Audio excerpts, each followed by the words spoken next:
welcome back. I'm Mrs. Latin. And I'm Mrs. Bumgarner, and we're here to bring you lessons 5 and 6 of Second Step.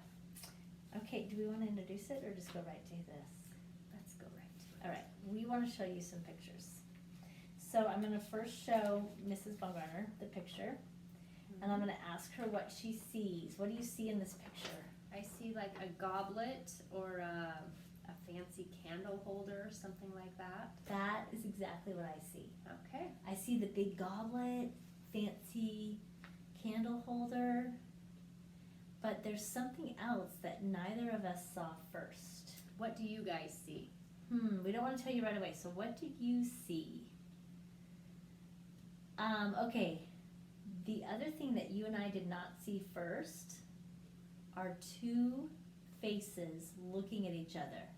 They look like two male faces, and Here's their forehead, yeah, their eyes, their nose, their lips, and their chin. They look like they're facing each other and talking to each other. and they're all in the black part of this picture, and the goblet is in the white part of the picture. So we hope that you got to see both of those images. Interesting enough, if you turn it this way, it might look like a doorknob or a horn. Oh my, I didn't even know that. Mhm. Some of your classmates, when we taught this lesson, thought that it looked like a lampshade. Yes.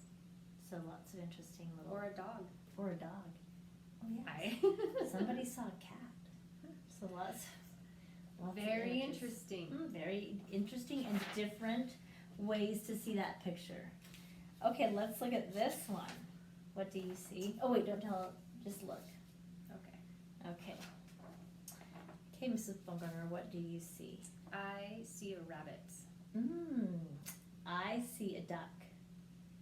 Do you see the duck now? The I duck- kind of do from The this beak view. is right here, and there's the eye. Okay. Oh, For the rabbit. I see the rabbit Yeah. now. There's the whiskers, nose, head, ears. So interesting. Interesting. Okay, which one did you see first, the rabbit or the duck? Or maybe you see something totally different. Right.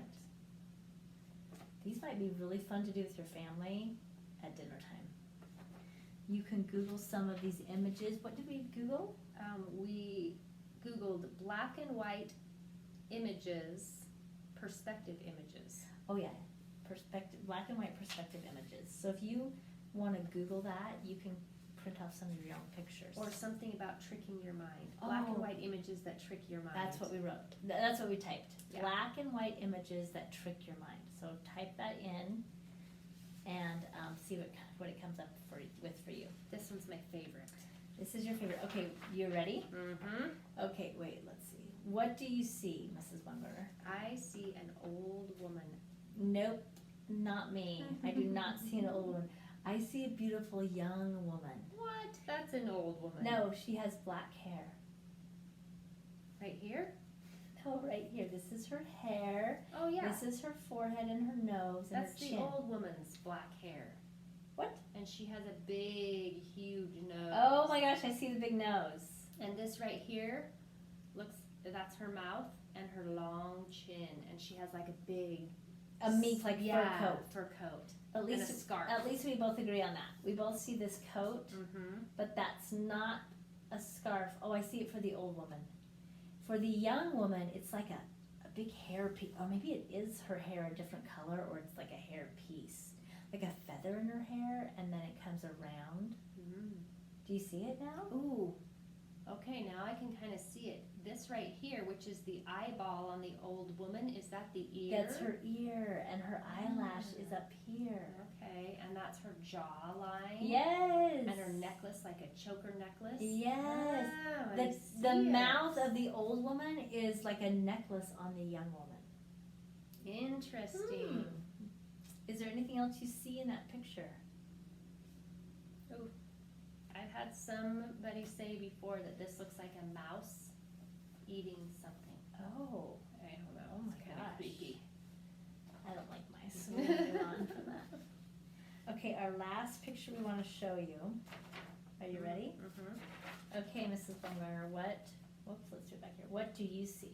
I see the word liar. No. I see a male face, just a face. Like, here are the eyes, the nose, the mouth. Do you see that? Look hard. Oh, I can kind of see his nose. Yes. Now. Maybe he has glasses. Okay. I don't know. I still do not see liar. What are you talking Here, about? let me help you a tiny bit. I see it. Oh. Okay, it's in cursive, right? Yep. So Liar. Oh my gosh, nice find. Interesting. I did not see that. That took me actually a little time. We had to turn it to a different angle and really study it out Right. to find that. So, what do you think our lesson is about today? Our lesson is about perspective, and perspective means it's the way you perceive things or the way you see things. So we all have different perspectives about things, and just like Mrs. Latin and I, when we would see something one way when we first saw the picture, but then when I would listen to Mrs. Latin's perspective, all of a sudden I could see two different things instead of just the original thing I saw. So the very first thing you see when you look at these pictures, like the thing your brain immediately connects with, that is your perspective. And when you take time to really study it out, listen to someone else's thoughts, and really think and have your brain really work on seeing it another way, that is being what? Not open-minded. Well, we called it open-minded, but we also called it closed-minded. right, and we also called it a growth mindset or a fixed mindset. So, which do you think would be better, a closed mindset or a fixed mindset or an open mindset? Growth mindset. Or open-minded, growth-minded is the same thing. So, of course, like, I first kind of want to say a fixed mindset is good because, like, it's good to really believe in something that you feel strong about and you should be firm about that. But it's also, it can be negative. Right. Sometimes it doesn't allow us to open our minds and grow. So a good example of that, I have this, a girl that I know that lives in this town. She was driving down a road. She came to a stop sign and she stopped, and all of a sudden this big beat truck came and just rammed right into the back of her. So they called the sheriff's office. They sent somebody to come and check out and see what happened. And they got her side of the story, and she's like, I don't know, I was just sitting at the stop sign and all of a sudden he plowed into me. And then he asked the beat truck driver, and he said, wow, I didn't even see her stop. She just slammed on her brakes and stopped so quickly that I didn't have time to stop my truck because it's big and heavy. So the girl got a ticket, the newspaper, they put it in the newspaper, and somebody that was driving by read the newspaper, and they called the sheriff's office and said, hey, I happened to witness that accident, and it's not how it's written in the newspaper. He said that the beat truck driver was actually talking on his phone and didn't notice the girl stopped at a stop sign. So he said if you go back and look, you'll probably not find any skid marks on the road because he never hit his brakes. He just ran right into her. So a police officer is somebody who always tries to get more than one perspective. In order to get all of the truth, he needs to ask several different people and get several different perspectives. And for us, that's how we get the most information and are able to make a better choice or decision, is when we have more information. And we can do that by listening to other people's perspectives and considering them as well as our own. And when we do that, we are having a growth mindset. We are willing to listen and open our thoughts to different things, different ways things can be done. And when we have a growth mindset, it prevents us from being prejudiced. So we also talked with your classmates about prejudice, and what does that word mean? If we break it up, we have the word pre and we have a root word judge. So what do you think that means? I would say if you're prejudging, you're making a judgment about something or someone before you have any information, before you know them or really know the facts. Okay, nice job. That's exactly what it is. And I think you have a good story about that. Yes, I'm full of stories You are today. full of stories. So when I moved to town, my house looked right out the window at the neighbors, and I was kind of looking for a babysitter, and there was a neighbor lady was out there in the yard with a bunch of kids that she was watching, and my husband said, hey, I bet that lady would be a great babysitter. She's right across the street, and she has a bunch of kids, and I was being very prejudiced, and I noticed her smoking a cigarette, and I was like, nope, I don't want cigarette smoke around my kids. I think she's probably not a good choice and wouldn't be a good babysitter if she's smoking. Now, that was very unfair. It's okay for me not to like smoke around my kids, but to make a prejudice about somebody's character and think that she's not a good person because she smokes was not fair at all. Well, the more I got to know this lady, she turned into being one of my very best friends, and she's still my friend today. She actually had an addiction that was very hard for her to break, and that was smoking. But that said, that was just a teeny tiny part of her, or a habit. She was the most caring and loving and giving person. My kids actually preferred to go to her house. Sometimes when my son would come up to me and say, can I go over to Sherry's house? And I'd say, well, her kids aren't even home today. And he'd say, that's okay, I just want to hang out with Sherry.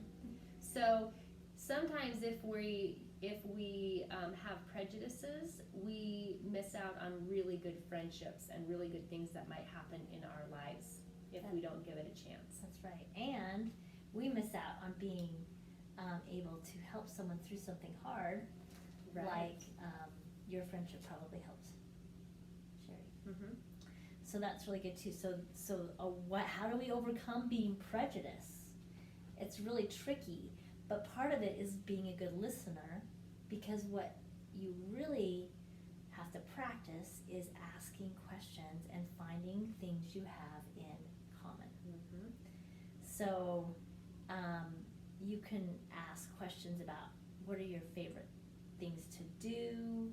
What are your favorite sports? What else? What is your favorite music? These are questions you can ask maybe friends that you have, or other kids that you want to be friends with that you don't feel very comfortable about, or maybe you've prejudged or judged them wrong, and you want to kind of take a different look at things and try to be their friend now. Right. It's kind of like the saying, don't judge a book by its cover. You can't look at somebody and decide what they're all about. You have to actually open up the book and read it to discover the good things about it. That's right. So, for our challenge today, we would love for you to take a new look or a new perspective at the people in your life, or someone that you would love to get to know better, and ask them questions and find things that you have in common. And honestly, you might be able to even do this with your own family, because sometimes our relationships in our families are a good place to practice, and we struggle with because we're with those people the most. Right. And it would also be fun to try and, with your parents' help, Google images that play tricks on your mind, and you might be able to find some of those pictures that we looked at. Yes, and do that during dinner or for a fun family night. You guys can go through some pictures that you find and have a fun activity together. Okay, we'll see you next time.